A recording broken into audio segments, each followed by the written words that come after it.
All right, today we are diving deep into an ancient text, the Sutra of Compassionate Pundarika.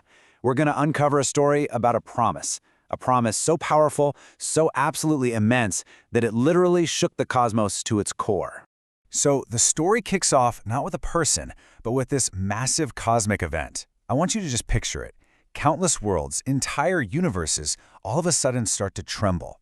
And at the same time, they're all flooded with this brilliant golden light.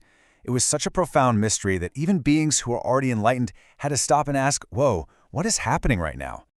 Now, your first thought might be, okay, this has to be a supernova, right? Or maybe a war between the gods, some kind of epic, cataclysmic event. But the text reveals something way more astonishing. This massive cosmic reaction, it wasn't caused by destruction at all. It was caused by the creation of a single, profound vow made by just one person. So, who was it? Who made this promise that literally rocked the heavens? Well, the sutra tells us it was a bodhisattva, someone on the path to becoming a Buddha, and he made this vow in the presence of another Buddha, one known as Treasure Store. Now, if you're not familiar with the term, a bodhisattva is basically a Buddha in training. They're driven by this incredible compassion to help every single living being find enlightenment. But here's what makes this particular story so wild. This bodhisattva, he was right at the beginning of his journey. This wasn't some final act after eons of practice. This was his first foundational promise to the universe. And this is where the story takes a really shocking turn. See, every aspiring bodhisattva makes vows to create a perfect world, a pure land, where it's easy to teach others. But the choice this one made? It was completely different from what anyone expected. He didn't choose to build a perfect paradise. No, instead, he made a vow to save the beings in what the sutra calls a five turbidities evil world. And this is not just a place having a bad day.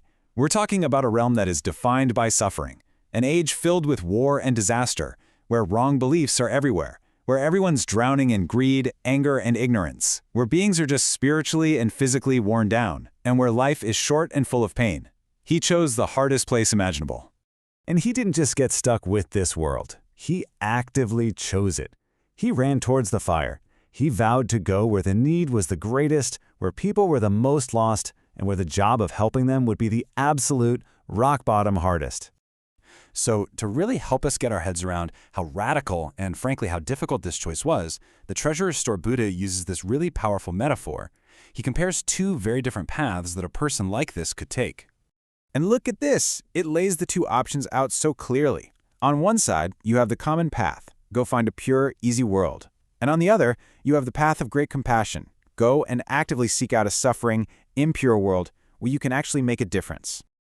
The Buddha actually calls this easier choice the path of lax, or siadai, practices. It's the comfortable journey, right? You focus on teaching the good-hearted people, you live a nice long life, and you stick to the high-minded fancy teachings. It's a good path, but it kind of avoids all the messiness of the real world.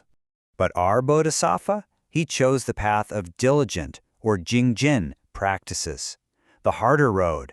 He chose the messy, impure world. He committed to teaching the most difficult, corrupted people. He accepted a medium lifespan so he could be closer to their suffering. And he vowed to teach whatever it took, not just the high-level stuff, to help them. And this just illustrates the point so brilliantly. A pundarika is a mythical white lotus. It's a symbol of the ultimate purity. And what makes it so special is that it grows and blooms perfectly clean in the muddiest, dirtiest water. It doesn't avoid the muck. It grows right in the middle of it and transforms it. That is the path of great compassion. Now you make a vow. That incredible. It's not going to go unnoticed. The sheer force of his intention sent these ripples all across the cosmos, and it inspired a whole wave of promises from other beings who basically said, okay, we're in, we'll help you on this impossible journey. First up, a wise Brahmin steps forward. He vows, I will be your father in your final life, to help guide you when you're on earth. Then a powerful sea god makes a promise to become his mother, to provide the very body for his birth. Next, two gods from a heavenly realm. They're so moved by this vow that they promise to come down to that suffering world and become his main disciples, ready to help him teach. But then you get this, and it is the most surprising pledge of all. A wandering ascetic comes forward, and he makes a vow not of support, but of opposition. He actually promises to be a constant obstacle. He says, "I will relentlessly beg for everything you have, your home, your family, even your own eyes, to test you and help you perfect the virtue of unconditional giving." Just wow. The sutra doesn't just leave this vow as a nice abstract idea. It makes it very clear that this immense compassion, which was forged through all these incredible trials, is going to manifest in real, tangible, powerful ways in the future. Specifically, the power of this vow, all that energy, it's going to become 5 sacred abilities, and they'll all be embodied in the simple monk's robe that he's going to wear in his final life as a Buddha. And these powers, they show that his compassion isn't just some passive feeling. It's an active, powerful force in the universe, a force that will literally provide food to the hungry, stop wars, offer protection from harm, and even guarantee the spiritual safety of anyone who just sees a piece of it. The vow becomes reality. And really, that's the core of this whole ancient story. It's a timeless question that kind of challenges us to think about our own compassion. Do we choose the clean, easy worlds for ourselves? Or are we willing to step into the mud of a suffering world to grow our own Pundarika?